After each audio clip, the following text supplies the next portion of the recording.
Ambassador Gordan Bakota. First of all, it's lovely to have you here. Thank you for joining us at the Academy for Cultural Diplomacy here in Berlin. Today we'd like to ask you a series of questions in order to hear your thoughts and your understandings and opinions on some salient issues that are currently keeping the world busy. So the first question is regarding Ukraine, and we're wondering what your opinion was on the current. Do you see the current situation as a war between the West and with Russia? Or what is your advice, for example, to the heads of Western countries or to the President of Ukraine itself? Yes, many thanks for this very important question. I think it's quite obvious that this is not Russia against West or Russia against NATO, for example. We are facing aggression from Russia's side in Ukraine, and we have to clearly voice this and mention that we have to keep on being unified. We have to show unity, the Western side, EU and NATO, because it's quite obvious that we are standing before a very important turning point. Secondly, I think that we have to show resilience. And in terms of sanctions which we are undertaking against Russia, we have to show our commitment. So it's not easy under the current situation in Europe, but on the other side, we do not have any option. The situation reminds me a lot on the situation in the Western Balkans, in the region of Southeastern Europe, in the neighborhood of Croatia, when we faced the war in the 90s.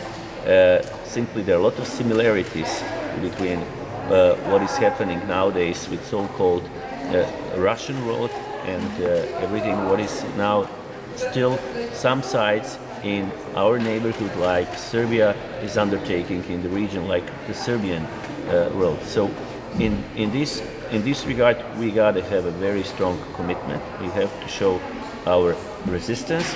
We have to keep on going, and definitely we have to understand that this position is not only regarding Ukraine. By defending Ukraine, we are defending our Western values. It's about democracy against autocracy. It's about the values of the Western societies. And this is at stake. This is quite important.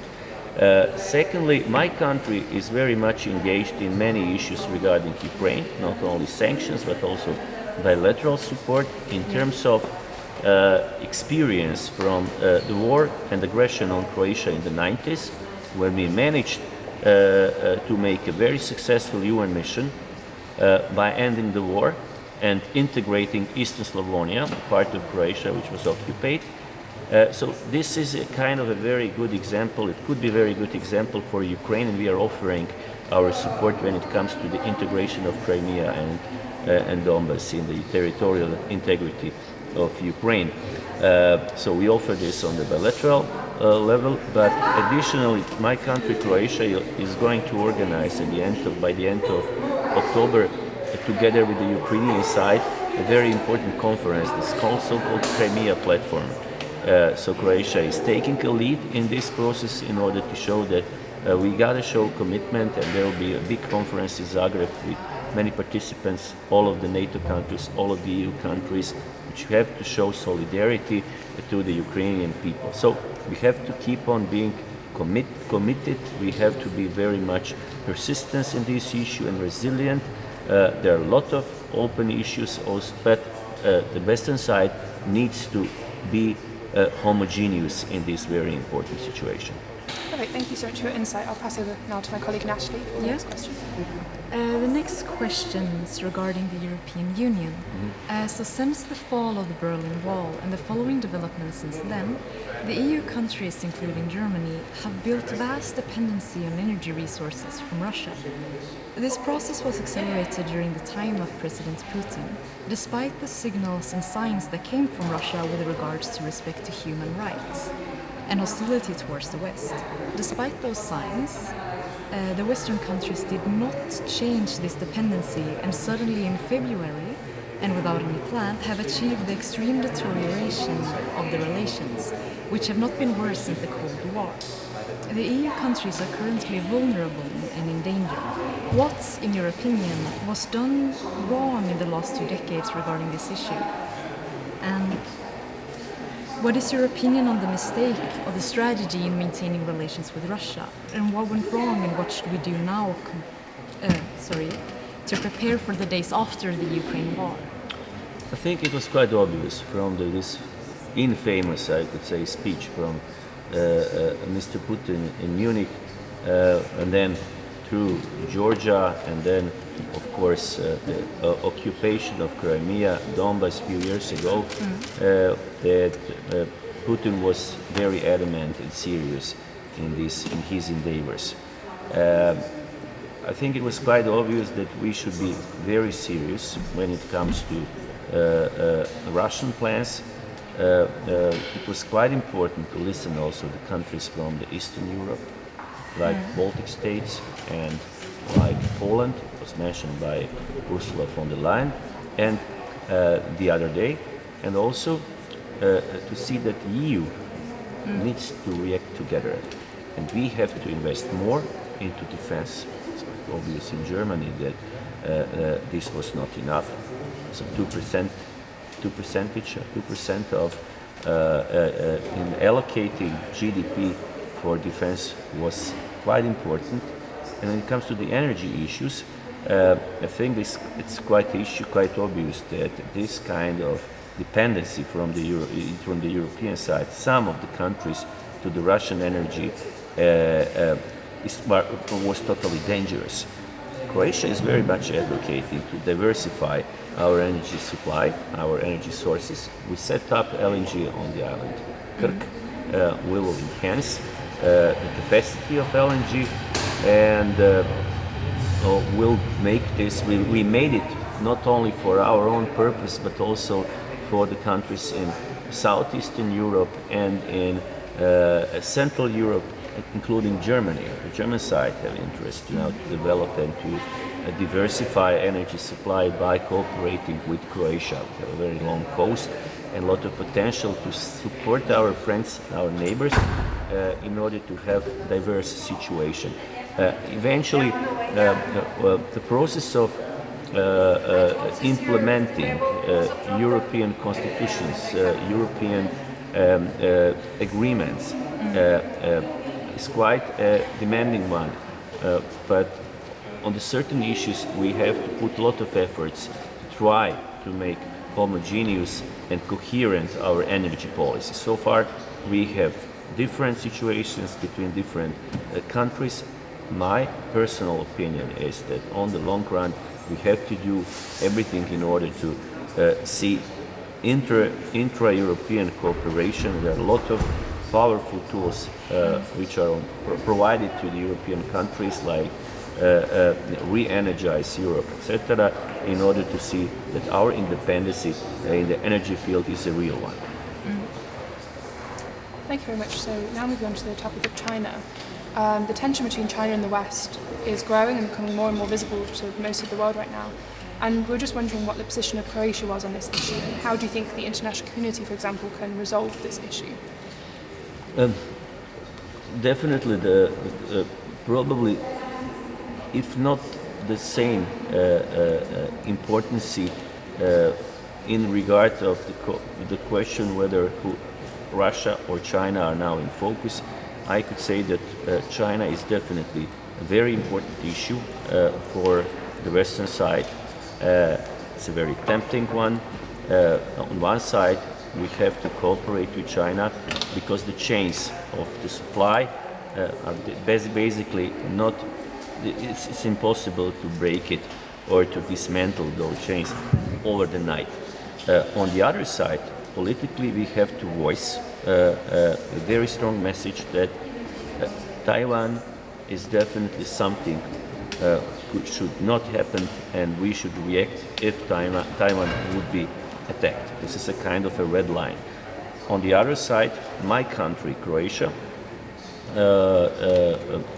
has built a very important bridge to connect the two sides of Croatia along the seaside in order to make two sides of the European Union together, because there was a small part of Croatian soil being interrupted by the territory of Bosnia and Herzegovina. In order to avoid it, we built up the breach perishods. It was done by the Chinese side based on all kind of necessary procurements done by Brussels, financed by Brussels, etc. This is the only investment of China in Croatia, and I think that we should know where do we belong. And we belong to the Western values, we belong to the Western side, European Union and NATO. Values, there is no compromise, there are no compromising solutions when it comes to the values. This is quite important to say. Democracy is the core pivotal issue for all of our countries, and it's about the relationship between democracy and autocracy. This is quite important. If we do understand this kind of refined bottom line between those two issues, we will be on the right side. So it's a complicated issue on the global scale. It's quite important to see whether we could cooperate with China on the multilateral level. It means also in the United Nations. China plays, of course, extremely very important role. They are, even though this situation is, from my point of view, regarding Russia, is quite uncomfortable for them. So this is this refined diplomacy from our side to understand that it's a strategical challenge for us to understand globally what will be the meaning of our cooperation in the context of the new situation with Russia, and on the other side to see whether when we are making business and cooperating with Russia, we should not forget the dimension of human rights. This is quite important because, again, I will repeat it, it's about our values. Yeah. Thank you very much. And the last question then, about cultural diplomacy in Croatia. How important is cultural diplomacy in your opinion? And please give us a few examples of how cultural diplomacy is applied in Croatia. I spoke today about the values. Yeah. The values and traditions are quite important for the national identity of all of our nations and states. Simply, at the end of the day, we will forsake and forget the importance of tradition, culture, art. It's not going to be easy to protect our identity. The identity of my country is European, and it's very much focused and anchored in the culture and tradition of Europe. But we also have our own national identity, tradition. It was very supportive to all of our endeavors to become for example, first of all, independent country, be recognized from the United Nations, be recognized and from the other countries, become the part of European Union and NATO. Now will join Eurozone and Schengen. So it is very much linked to the cultural side. Cultural diplomacy is very important also to bridge some open issues between the regions and between certain countries. A lot of examples about it. So, yeah. And eventually, for us, it was quite important to be successful in UNESCO. So there are 10 sites being protected under protection of UNESCO from the Croatian side, some others in the pipeline. UNESCO is also a cultural organization, but also a very strong political organization. It shows that culture and political side are intertwined and not separable. And I think it's quite important to understand that throughout tradition and preservation of our own culture, we are enhancing, of course, also our political situation. It's just without culture, who are all of our nations? So it's quite important that we should bear in mind that even in very difficult situations, in the economical crisis, etc., we should not stop by investing in the culture, promoting the new generation, being very much active in the cultural field. Thank you very much. Yeah, thank you for your time. It was an honor and a privilege to have you here today. Pleasure. Thank you. Thank you.